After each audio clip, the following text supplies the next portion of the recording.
नमस्कार दोस्तों, मैं करुणा और जगत जननी की कृपा यूट्यूब परिवार में आप सभी का स्वागत करती हूँ। इस वीडियो में मैं हरियाली तीज की व्रत कथा लेकर आई हूँ। श्रावण मास के शुक्ल पक्ष की तृतीया को श्रावणी तीज कहते हैं, परंतु ज्यादातर लोग इसे हरियाली तीज के नाम से जानते हैं। हरियाली तीज के दिन विवाहित महिलाएं अपने पति की दीर्घायु के लिए व्रत रखती हैं और वही कुंवारी कन्याएं मनचाहे पति को प्राप्त करने के लिए व्रत रखती हैं। इस दिन महिलाओं के मायके से श्रृंगार का सामान और मिठाइयाँ घेवर उनके ससुराल भेजे जाते हैं। इस दिन माता पार्वती और भगवान शिव की पूजा की जाती है। इस दिन महिलाएं पूरा दिन निर्जला व्रत रखती हैं और पूरा दिन बिना जल के और बिना भोजन खाए व्यतीत करती हैं।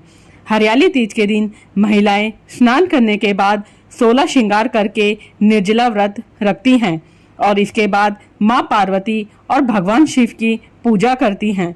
इस दिन महिलाएं हरी साड़ी या चुनरी पहनकर गीत गाती हैं, नाचती हैं, मेहंदी लगाती हैं, श्रृंगार करती हैं, झूला झूलती हैं, अर्थात पूरा दिन हर्ष, उल्लास और आनंद के साथ मनाती हैं।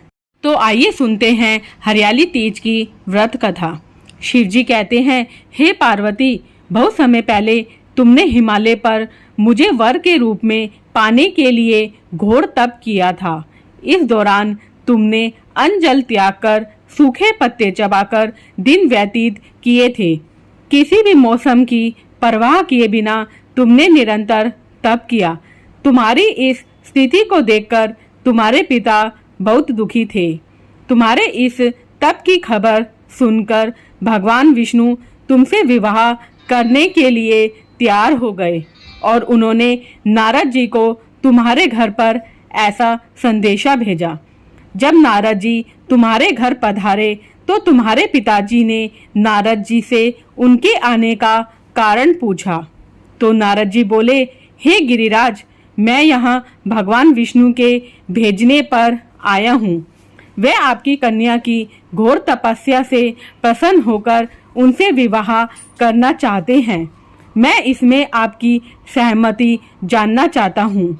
नारद जी की बात सुनकर पर्वतराज हिमालय बहुत ही प्रसन्नता के साथ बोलते हैं, हे नारद जी, यदि स्वयं भगवान विष्णु मेरी कन्या से विवाह करना चाहते हैं तो इससे बड़ी बात क्या होगी। मैं इस विवाह के लिए तैयार हूँ। तो शिवजी पार्वती जी से कहते हैं, तुम्हारे पिताजी की स्वीकृति पाकर नारद जी विष्णु जी के पास जाते हैं और उनको यह शुभ समाचार सुनाते हैं कि राजा हिमालय अपनी पुत्री का विवाह आपके साथ करने के लिए तैयार हैं। लेकिन जैसे ही तुम्हें इस विवाह के बारे में पता चलता है तो तुम बहुत दुखी हो जाती हो, क्योंकि तुम तो मुझे तन मन से मुझे अपना पति मान चुकी थी। तो तुम यह बात किसी से नहीं कह पाती हो। तो तुम अपनी सहेली से व्याकुल मन के साथ यह बात बताती हो। तो तुम्हारी सहेली तुमको एक सुझाव देती है कि मैं तुमको ले जाकर के एक घनघोर वन में छुपा देती हूँ। वहां रहकर तुम शिवजी को प्राप्त करने के लिए साधना करना और यहाँ तुम्हारे पिताजी को नहीं मिलोगी तो वह भगवान विष्णु से तुम्हारा विवाह कैसे करेंगे। तो तुम अपनी सहेली का सुझाव मानकर वन को चली जाती हो और वो तुम्हें घनघोर वन में ले जाकर के एक गुफा में छुपा देती है। अब जैसे ही तुम्हारे पिताजी को तुम घर में नहीं मिलती हो तो बहुत ही चिंतित होते हैं। जब तुम्हें घर में नहीं देखते हैं तो वे सोचते हैं कि यदि विष्णु जी बारात लेकर आते हैं तो और तुम उनको घर पर नहीं मिलोगी तो क्या होगा। तो वो तुम्हारी खोज में सैकड़ों सैनिक भेज देते और धरती पताल एक करवा देते। इतने में ही उनको एक खबर मिलती है कि तुम एक घनघोर वन में एक गुफा के भीतर बैठकर मेरी साधना कर रही हो और इधर तुम गुफा में मेरी आराधना में लीन थी। तुम शुक्ल पक्ष की तृतीया आती है तो तुम रेत का एक शिवलिंग का निर्माण करती हो और मेरी आराधना करती हो, जिससे मैं प्रसन्न होकर तुम्हारी मनोकामना पूर्ण होने का तुमको वरदान दे देता हूँ।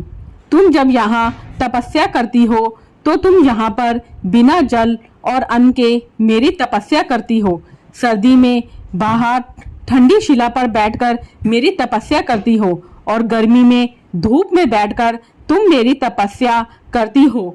वर्षा ऋतु में बारिश में तुम मेरी तपस्या करती हो, जिसके कारण प्रसन्न होकर मैंने तुम्हारी मनोकामना पूर्ण होने का वरदान दिया। इसके बाद जैसे ही तुम्हारे पिताजी तुम्हें ढूंढते हुए वहां आते हैं तो तुम अपने पिताजी से कहती हो कि पिताजी, मैंने अपने जीवन का लंबे समय भगवान शिव की तपस्या में बिताया है और भगवान शिव ने मेरी तपस्या से प्रसन्न होकर मुझे स्वीकार भी कर लिया है।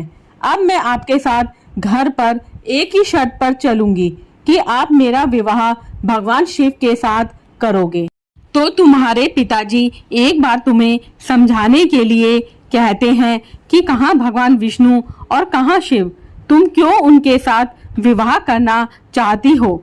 जब तुम अड़ जाती हो, जिद कर लेती हो, तो तुम्हारे पिताजी तुम्हारी इच्छा स्वीकार कर लेते हैं और तुम्हें वापस घर लेकर आते हैं और कुछ दिन बाद वो पूरे विधि विधान से तुम्हारा विवाह मेरे साथ कर देते हैं। इस तरह से हमारा विवाह संपन्न होता है। भगवान शिव ने इसके साथ कहा कि हे पार्वती, तृतीया को तुमने मेरी आराधना करके जो व्रत किया था, उसी के परिणाम स्वरूप हम दोनों का विवाह संभव हो सका। इस व्रत का महत्व यह है कि इस व्रत को पूर्ण निष्ठा से करने वाली प्रत्येक स्त्री को मनोवांछित फल देता हूँ। भगवान शिव ने पार्वती जी से कहा कि इस व्रत को जो भी स्त्री पूर्ण श्रद्धा से करेगी, उसे तुम्हारी तरह अमल अचल सुहाग प्राप्त होगा। महिलाएं इस व्रत को अपने पति की दीर्घायु के लिए भी करती हैं और कुंवारी कन्या मनपसंद वर पाने के लिए इस व्रत को करती हैं। हे शिवजी महाराज, कथा अधूरी हो तो उसे पूरी करना और पूरी हो तो इसका मान करना, और जैसे माता पार्वती को मनचाहा वर दिया वैसा सबको देना। भगवान शिव पार्वती की जय। जगत जननी की कृपा आप सभी पर बरसती रहे। जय माँ दुर्गा, जय माँ काली।